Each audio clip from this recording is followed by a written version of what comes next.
Assalamualaikum warahmatullahi wabarakatuh. Perkenalkan, nama saya Muhammad Rizky Ilham, NIM 20086244 dari program studi Penjaskesrek. Baiklah, dari pertemuan 10 sampai pertemuan ke-16, materi yang paling saya kuasai yaitu tentang materi artikel ilmiah. Yang pertama, pengertian karangan ilmiah.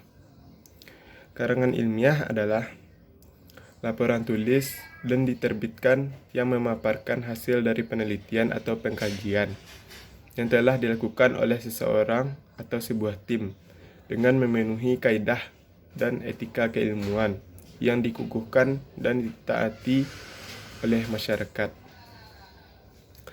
Menurut Broto Wijoyo, adalah karangan ilmu pengetahuan yang menyajikan fakta dan ditulis menurut metodologi penulisan yang baik dan benar.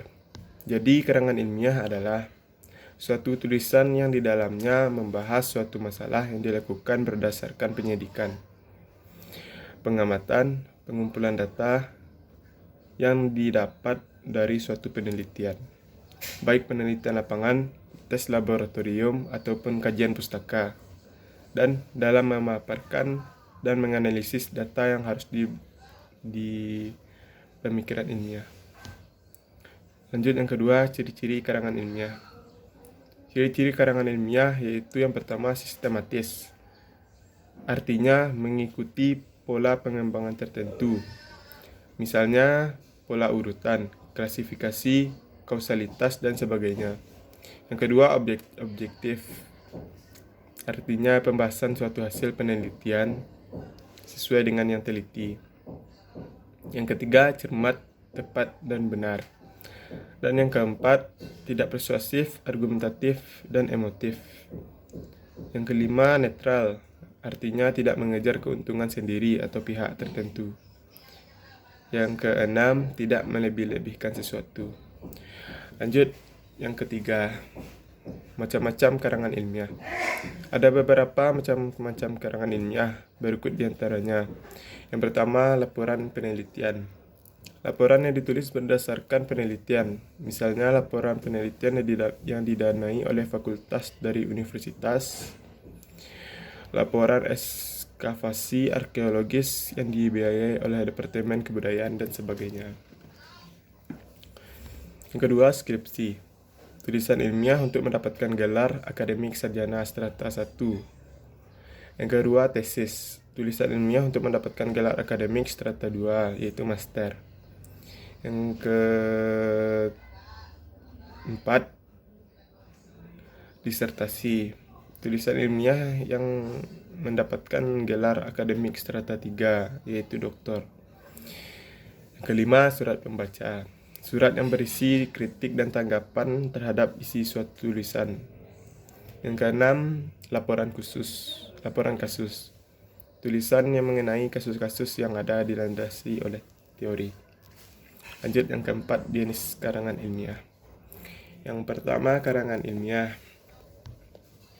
Ada dua hal yang mendasar menunjukkan ilmiah tidaknya suatu karangan. Yang pertama, adanya penyajian atau umum, dan kedua, adanya ketepatan dan keteraturan metode penulisannya.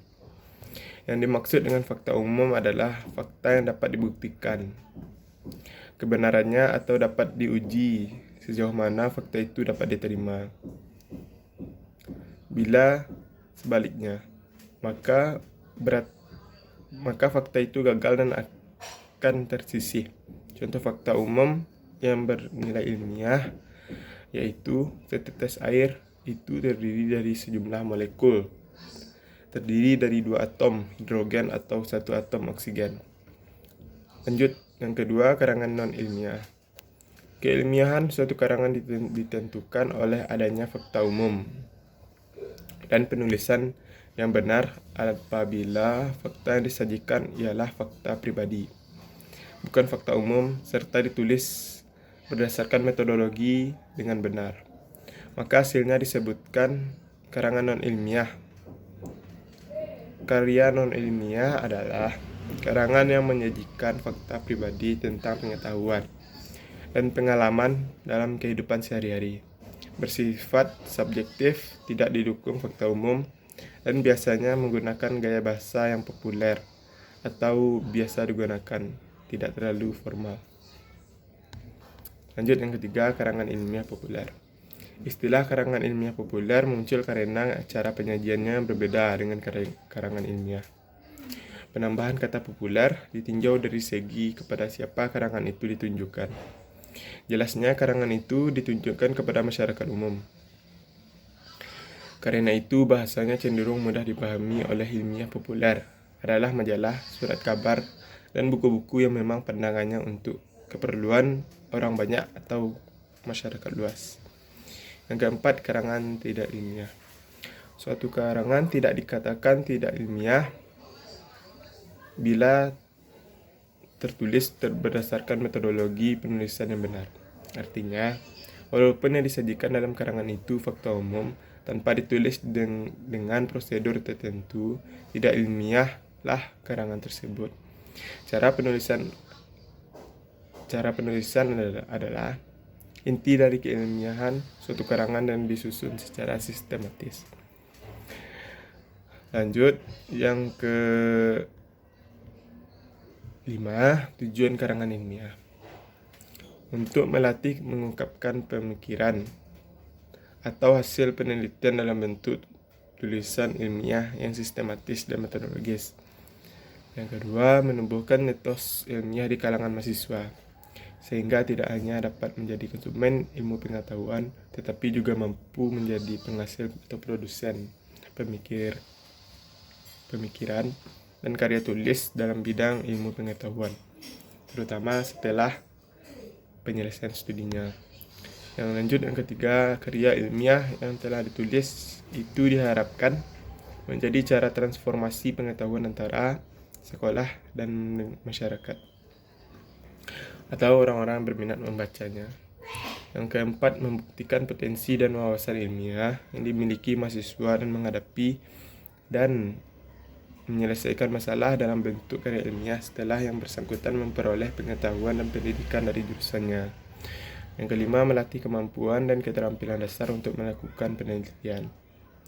Yang keenam, memberi penjelasan, memberi komentar atau penilaian, memberi saran dan menyampaikan sanggahan serta membuktikan hipotesa. Baiklah, hanya itu yang dapat saya sampaikan. Semoga apa yang dapat saya sampaikan tadi